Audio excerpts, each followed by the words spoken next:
kita masih lagi sebenarnya ya dalam siaran Saat Pagi Malaysia hari ini, seperti yang mana kalau anda menonton lebih awal, kita memberikan perhatian kita sikit sebanyak kepada apa yang berlaku di Sarawak ya selepas semalam pemergian Ketua Menteri Sarawak Tan Sri Adnan Satim.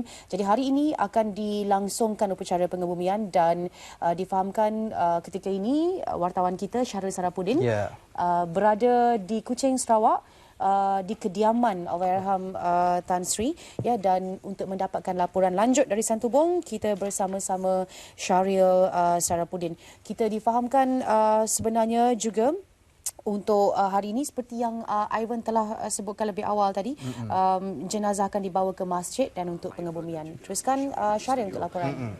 Alhamdulillah, hari ini kita dapat bawakan kepada para penonton sekalian secara langsung dari kediaman rasmi yang menempatkan jenazah Allahyarham Tan Sri Adnan Satim.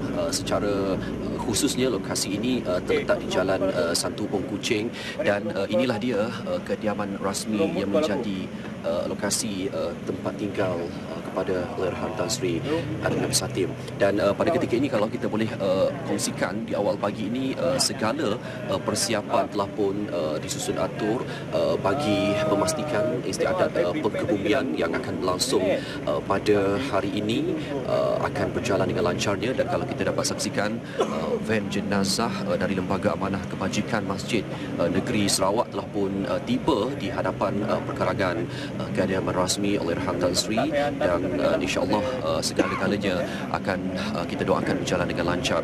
Cumanya kalau saya boleh bawakan perhatian para penonton secara lebih dekat sebenarnya, hari ini istiadat yang akan berlangsung di kediaman rasmi ini akan dilaksanakan dengan penuh istiadat ketenteraan, kerana saya telah pun dimaklumkan oleh Lieutenant Colonel Zahid Simi Dahlan seketika tadi bahawa ada 3 kumpulan pengusung yang akan ditugaskan bagi menjalankan istiadat pengebumian pada hari ini, yang mana 3 kumpulan pengusung, 1 kumpulan akan berada di sini yang terdiri daripada 4 orang Angkatan Tentera Malaysia dan juga 4 orang anggota pegawai dari polis di Raja Malaysia, dengan diketuai oleh seorang ketua pengusung. Bermakna untuk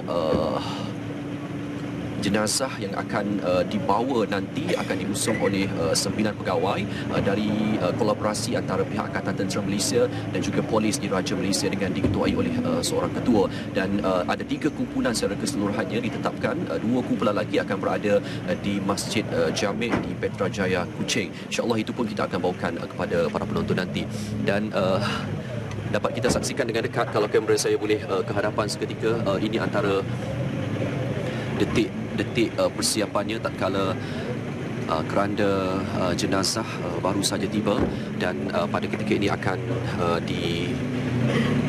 dibawa untuk disiapkan di kediaman rasmi Allahyarham Tan Sri pada ketika ini. Dan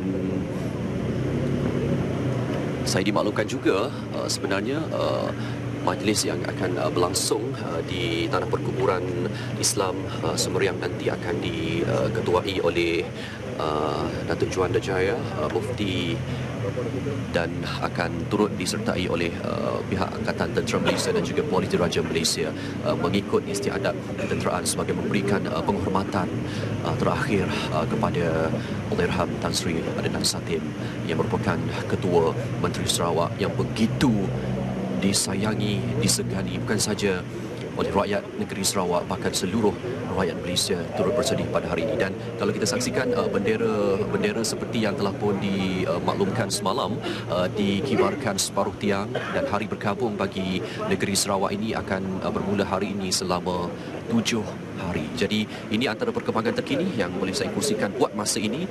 InsyaAllah kita akan cuba dapatkan gambaran yang berlaku di dalam kediaman rasmi Allahyarham Tan Sri pada ketika ini. InsyaAllah kita akan bawakan semuanya kepada para penonton nanti. Jadi Ivan dan juga Wan Sharina, saya serahkan kembali kepada anda dulu sebelum saya akan kembali membawakan liputan seterusnya nanti.